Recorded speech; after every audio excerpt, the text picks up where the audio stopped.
Alice's Adventures in Wonderland, Chapter 10, The Lobster Quadrille. The Mock Turtle sighed deeply and drew the back of one flapper across his eyes. He looked at Alice and tried to speak, but for a minute or two sobs choked his voice. "Same as if he had a bone in his throat," said the Gryphon, and it set to work shaking him and punching him in the back. At last the Mock Turtle recovered his voice, and, with tears running down his cheeks, he went on again. "You may not have lived much under the sea." "I haven't," said Alice. "And perhaps you were never even introduced to a lobster." Alice began to say, "I once tasted," but checked herself hastily and said, "No, never." "So you can have no idea what a delightful thing a lobster quadrille is." "No, indeed," said Alice. "What sort of a dance is it?" "Why," said the Gryphon, "you first form into a line along the seashore." "Two lines!" cried the Mock Turtle. "Seals, turtles, salmon, and so on. Then, when you've cleared all the jellyfish out of the way—" "That generally takes some time," interrupted the Gryphon. "You advance twice—" "Each with a lobster as partner," cried the Gryphon. "Of course," the Mock Turtle said. "Advance twice, set to partners—" "Change lobsters, and retire in same order," continued the Gryphon. "Then, you know," the Mock Turtle went on, "you throw the—" "The lobsters!" shouted the Gryphon, with a bound into the air. "As far out to sea as you can." "Swim after them!" screamed the Gryphon. "Turn a somersault in the sea!" cried the Mock Turtle, capering wildly about. "Change lobsters again!" yelled the Gryphon at the top of its voice. "Back to land again, and—" "That's all the first figure," said the Mock Turtle, suddenly dropping his voice, and the two creatures, who had been jumping about like mad all this time, sat down again very sadly and quietly and looked at Alice.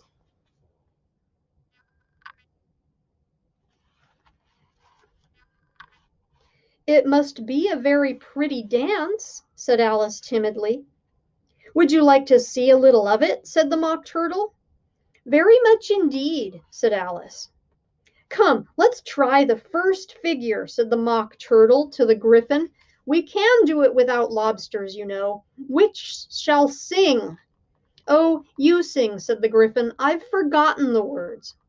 So they began solemnly dancing round and round Alice, every now and then treading on her toes when they passed too close, and waving their forepaws to mark the time, when the Mock Turtle sang this very slowly and sadly.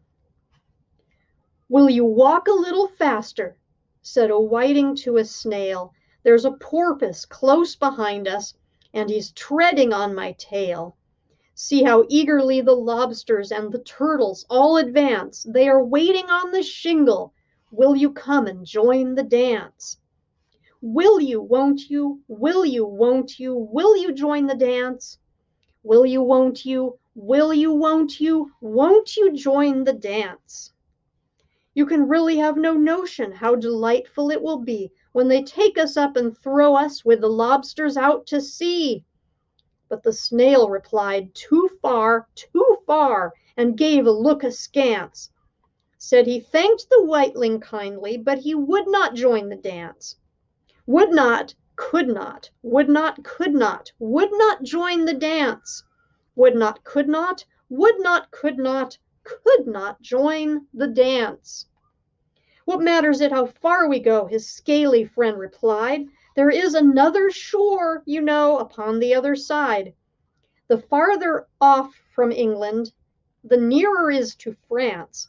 Then turn not pale, beloved snail, but come and join the dance. Will you, won't you? Will you, won't you? Will you join the dance? Will you, won't you? Will you, won't you? Won't you join the dance?" Thank you. It's a very interesting dance to watch, said Alice, feeling very glad that it was over at last. And I do so like that curious song about the whiting. Oh, as to the whiting, said the Mock Turtle, you've seen them, of course. Yes, said Alice, I've often seen them at She checked herself hastily.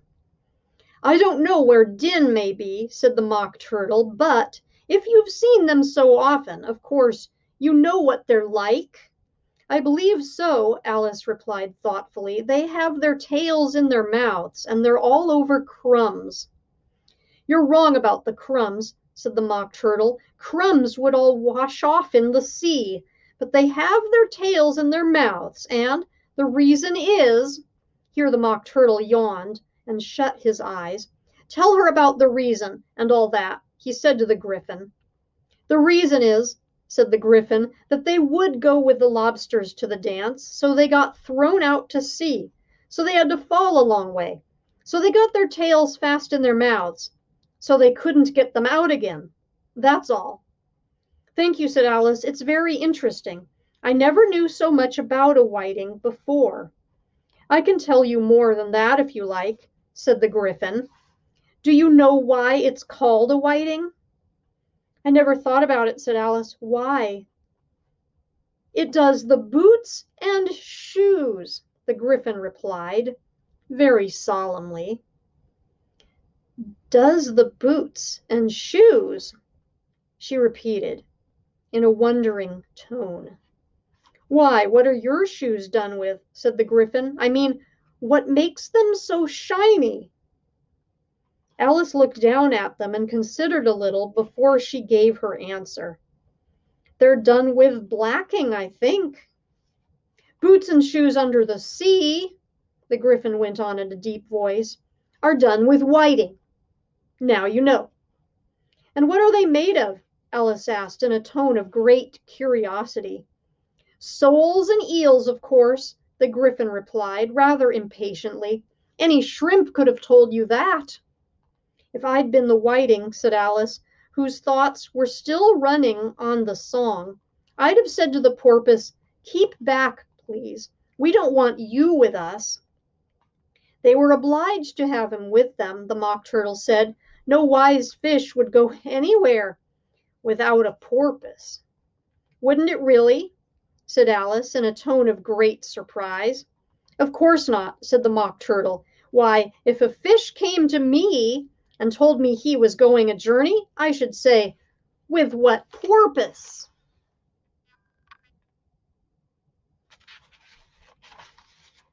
Don't you mean purpose? Said Alice. I mean what I say, the Mock Turtle replied in an offended tone.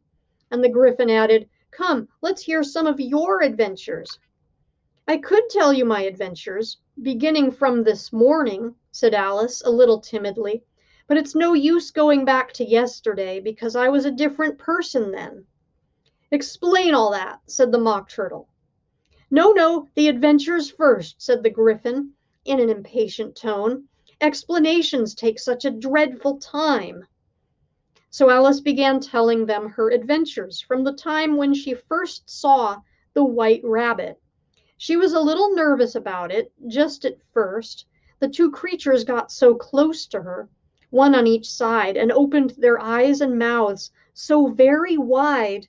But she gained courage as she went on. Her listeners were perfectly quiet till she got to the part about her repeating, You are old Father William, to the caterpillar, and the words all coming different. And then the Mock Turtle drew a long breath and said, That's very curious. It's all about as curious as it can be, said the Gryphon.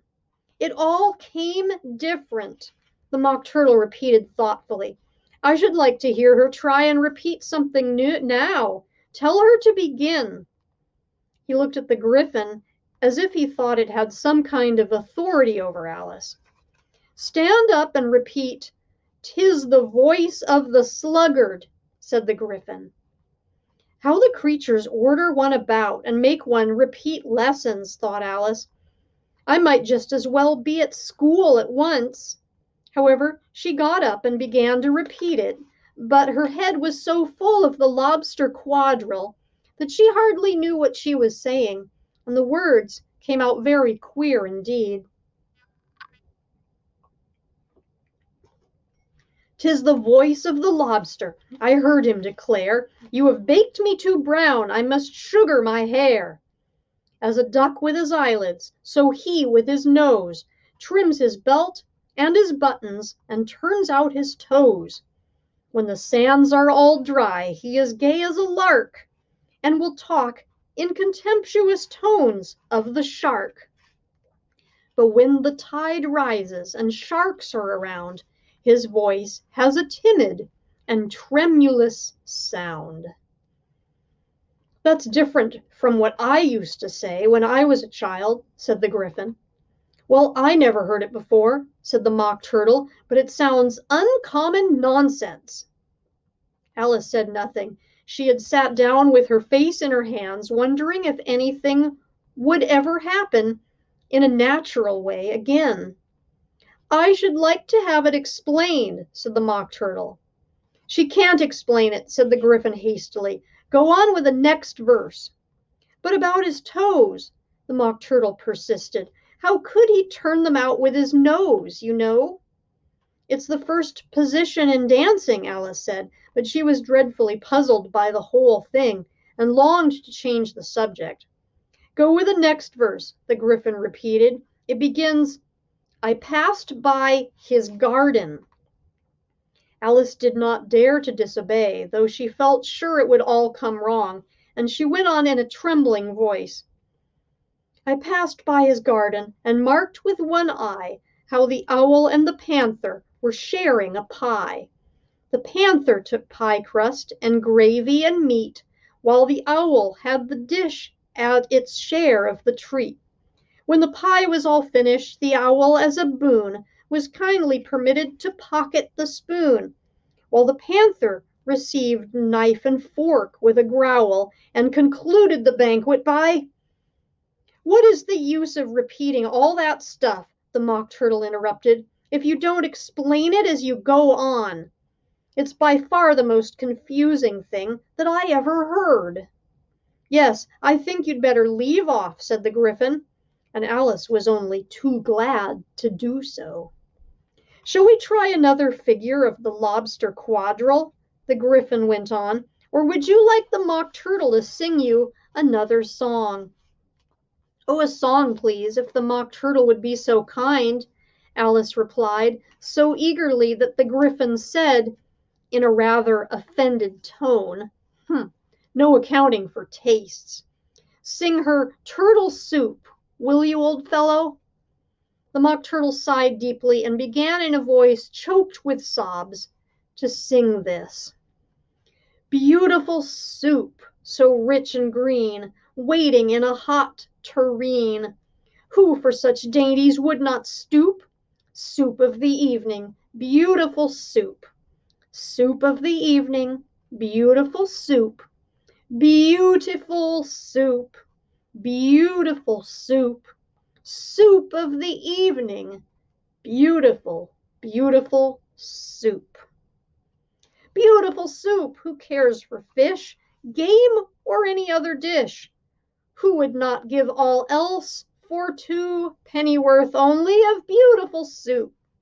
Beautiful soup, beautiful soup. Soup of the evening, beautiful, beautiful soup. "Chorus again!" cried the Gryphon, and the Mock Turtle had just begun to repeat it, when a cry of "The trial's beginning!" was heard in the distance. "Come on!" cried the Gryphon, and taking Alice by the hand, it hurried off, without waiting for the end of the song.